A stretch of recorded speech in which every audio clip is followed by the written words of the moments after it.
My name's Andy Wooldridge and I'm the Centre Manager here at Marten Mere Wildfowl and Wetland Trust Centre.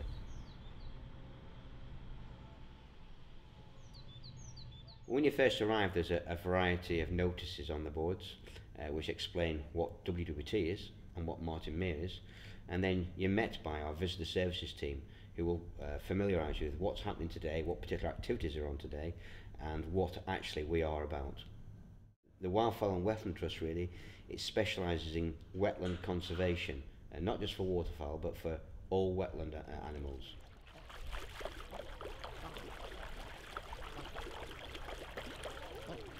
Basically come here to study the birds. I suppose you get a bit more experience every time you come, and that's Yes. what you learn. Yeah.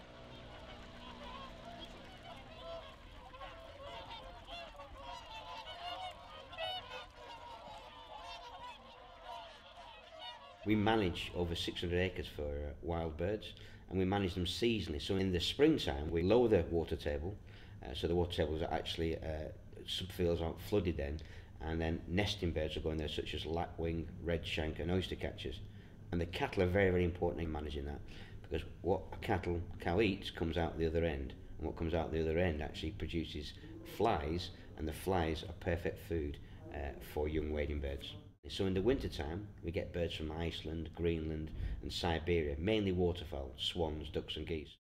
In terms of its overall thing with the swans and the geese, it's one of the prime sites in Britain to come and see them, so that's why we come. My name's Dave Walsh. I'm a volunteer here at Marten Mere. Through the winter, my job is to monitor the migrating hooper swans that have arrived here and spend the winter here. At the moment we've got around about 1900 hooper swans.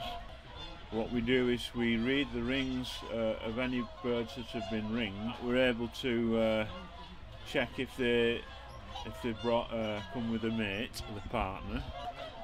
They tend to be very site loyal, so the birds who come here, brought here as cygnets, tend to come back year after year.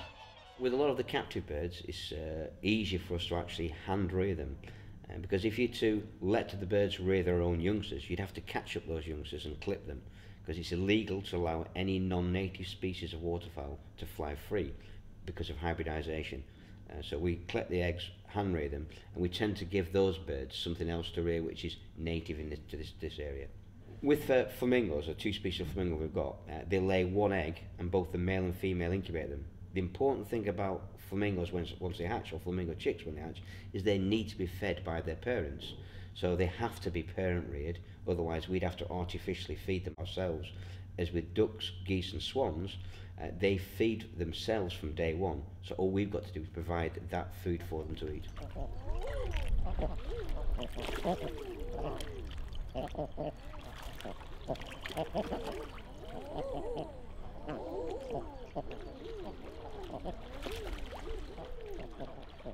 We've got sort of two areas. We've got the captive birds, where we keep over 70 different species of waterfowl from all over the world, and we've got the wild birds. But if we focus on the captive birds, we keep a lot of threatened and endangered species, and that enables us to study those species. And if there's a need to reintroduce birds back into the wild, we would have a sort of a good blood group of birds that we could do that with.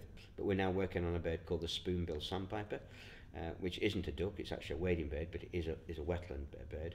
And the spoonbill sandpiper, the numbers were declining, mainly because of the migration routes. Plus their breeding grounds and wintering grounds were being developed as well. The other thing really is making public awareness to tell people that actually some species are endangered and threatened, and it's because their habitat has been destroyed. So the birds actually can be the key message to why wetlands are so important. Sunset, 10,000 geese, end of September, beginning of October. One of the most spectacular sights you'll see anywhere.